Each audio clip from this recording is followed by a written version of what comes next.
ബജറ്റിൽ കേരളത്തിന് എയിംസ് അനുവദിക്കാത്തതിനെ ചൊല്ലി വലിയ പ്രതിഷേധങ്ങളും പരിഹാസങ്ങളും ഉയരുന്ന പശ്ചാത്തലത്തിൽ മറുപടിയുമായി കേന്ദ്ര സഹമന്ത്രി സുരേഷ് ഗോപി രംഗത്തെത്തിയിരിക്കുകയാണ്. ബജറ്റിന് മുമ്പ് കേരളത്തിന് എയിംസ് ലഭിക്കുമെന്നും അത് ആലപ്പുഴയിലോ തൃശൂരിലോ ആകുമെന്നും അദ്ദേഹം നൽകിയ ഉറപ്പ് പാലിക്കപ്പെടാത്തതോടെയാണ് സോഷ്യൽ മീഡിയയിൽ അടക്കം വിമർശനം ശക്തമായത്. എയിംസ് വിഷയത്തിൽ കേരള സർക്കാരിന്റെ ഭാഗത്തു നിന്നുള്ള അനാസ്ഥയാണ് പദ്ധതി വൈകാൻ കാരണമെന്ന് സുരേഷ് ഗോപി കുറ്റപ്പെടുത്തി. 2016 തന്നെ കേന്ദ്രം എയിംസ് പ്രഖ്യാപിച്ചതാണെന്നും എന്നാൽ അതിന്റെ തുടർ നടപടികൾക്കായി സംസ്ഥാന സർക്കാർ എന്ത് ചെയ്തുവെന്ന് വ്യക്തമാക്കണമെന്നും അദ്ദേഹം ആവശ്യപ്പെട്ടു. കേരളം കേന്ദ്രത്തിന് മറുപടി നൽകേണ്ടതുണ്ട്. അനുയോജ്യമായ സ്ഥലം കണ്ടെത്തി നൽകേണ്ട ഉത്തരവാദിത്വം സംസ്ഥാനത്തിനാണ്. വികസിപ്പിക്കാൻ സാധ്യതയുള്ള സ്ഥലമാകണം കണ്ടെത്തേണ്ടതെന്ന് സുരേഷ് ഗോപി ഓർമ്മിപ്പിച്ചു.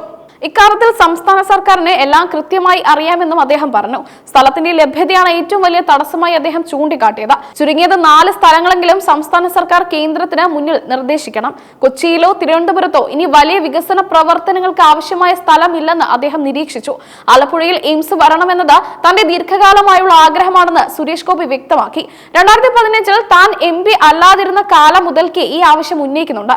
ആലപ്പുഴയുടെ വികസന പിന്നാക്കാവസ്ഥ പരിഹരിക്കാൻ എയിംസ് അവിടെ വരുന്നത് ഉപകരിക്കുമെന്നാണ് അദ്ദേഹത്തിന്റെ പക്ഷം.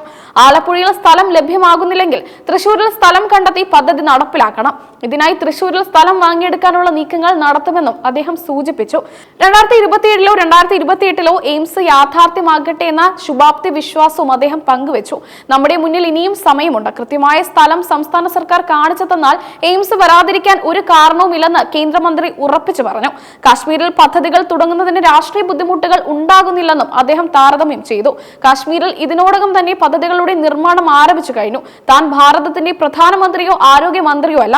ജനങ്ങളുടെ ആവശ്യങ്ങൾ കേന്ദ്രത്തിന് മുന്നിൽ എത്തിക്കുക എന്ന കടമയാണ് താൻ നിർവഹിക്കുന്നതെന്നും അദ്ദേഹം സ്വയം പ്രതിരോധിച്ചു. കേന്ദ്ര ബജറ്റിന്റെ ശോഭ കെടുത്താൻ ചിലർ ബോധപൂർവ്വം ശ്രമിക്കുന്നുണ്ടെന്ന് സുരേഷ് ഗോപി ആരോപിച്ചു. ബജറ്റിന് പിന്നാലെ തനിക്കെതിരെ വന്ന ട്രോളുകൾക്കും വിമർശനങ്ങൾക്കും മറുപടിയായാണ് അദ്ദേഹം ഈ പരാമർശം നടത്തിയത്. ഈ ബജറ്റ് ദീർഘദൃഷ്ടിയോടെയുള്ള ഒന്നാണ്.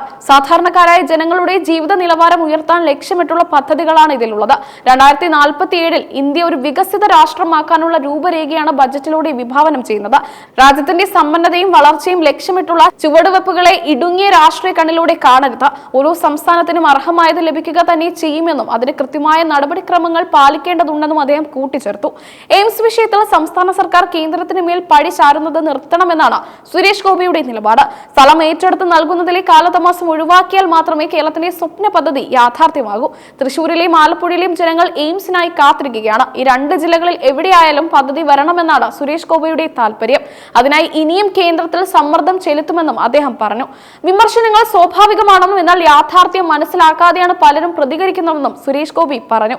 കൃത്യമായ പ്ലാനിങ്ങിലൂടെ മാത്രമേ എയിംസ് പോലുള്ള വലിയ സ്ഥാപനങ്ങൾ കൊണ്ടുവരാൻ സാധിക്കൂ. ചുരുക്കത്തിൽ എയിംസ് വൈകുന്നതിന് കാരണം സംസ്ഥാനത്തിന്റെ മെല്ലെപ്പോക്കാണെന്ന് സമർത്ഥിച്ചുകൊണ്ട് തനിക്കെതിരെ ഉയരുന്ന വിമർശനങ്ങളുടെ മുനെ ഒടിക്കാനാണ് സുരേഷ് ഗോപി ശ്രമിക്കുന്നത്.